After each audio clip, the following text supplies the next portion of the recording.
I was on a social media platform the other day and a question came up. The question was, how do I start investing in the stock market? The author gave some background, like he or she is 25 years old and they have some debts with their head on. They're currently contributing a large percentage of income to his or her 401k, and they know a little bit about the stock market, so they know fancy terms and things like that. Some people gave him or her advice that basically boiled out to, hey, use my Robinhood link. I decided to take a bit more of an in-depth look, and I congratulated the user for thinking about investing at such a young age.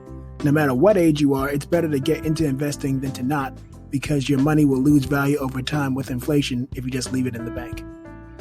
We can talk about inflation at another time, though.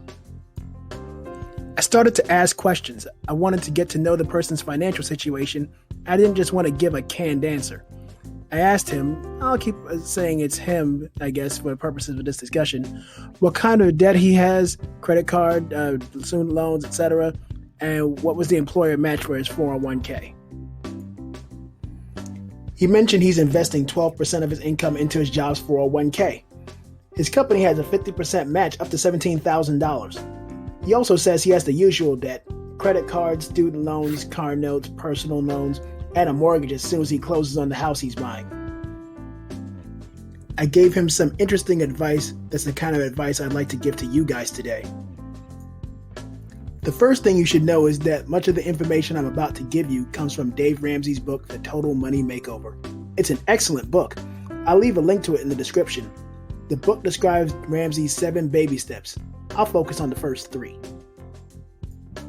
The first step is to start a small emergency fund if you don't already have one.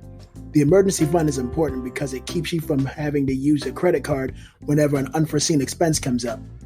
There's a study that says 40% of Americans cannot handle an unexpected expense of $400 without using a credit card. An emergency fund gives you a buffer between yourself and the unexpected. Where the emergency fund is concerned, larger is better, but you should start off funding it with no less than $1,000, according to Ramsey. The second step is to stop using your credit cards and focus on paying off your debt. Debt repayment is a form of investment where you're guaranteed a return in the form of interest that you're no longer paying to the debt holder. So if you have a credit card that has like a 16% annual percentage rate and you pay it off, it's like getting a 16% return on the investment, guaranteed. Step 2 is focused primarily on consumer debt, things like credit cards, card notes, and store cards. Ramsey recommends focusing on mortgage repayment in later baby steps. The key to mastering step 2 is to use the debt snowball. Ramsey highly recommends using it. The debt snowball allows you to organize your debts from lowest balance to highest balance. You pay the minimum payment on all debts but the one with the lowest balance. You take all of your available funds and pay the lowest balance off as quickly as possible. Once the original lowest balance is paid off, take that money you were paying toward the first debt and add it to the minimum payment for the next lowest balance. Now use that new higher payment to pay off the second debt. You'd repeat this process until you've paid all of your consumer debt. This payment method allows you to get some quick wins and build up momentum in paying down your debt. Ramsey recommends that your third step is to save 3 to 6 months worth of income to fully fund your emergency fund.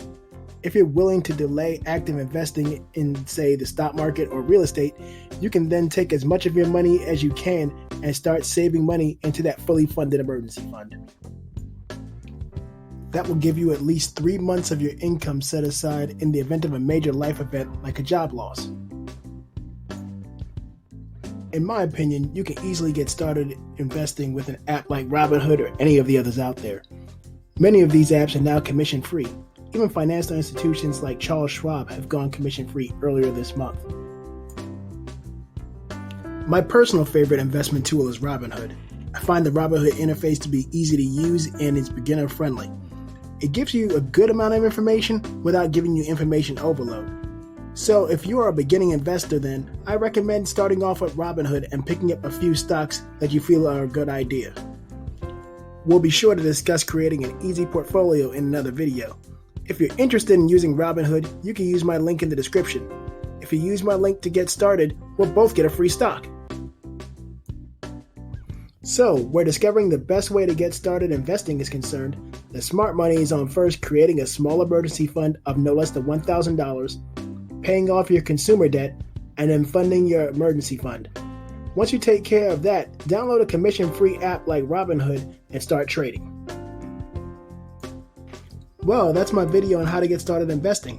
I appreciate you watching. Let me know about any investment questions or thoughts you might have on investment or financial education in the comments below. Remember to hit the like button for the YouTube algorithm, subscribe, and hit the notification bell so you get all of our uploads. Thanks for watching, and I'll see you in the next video.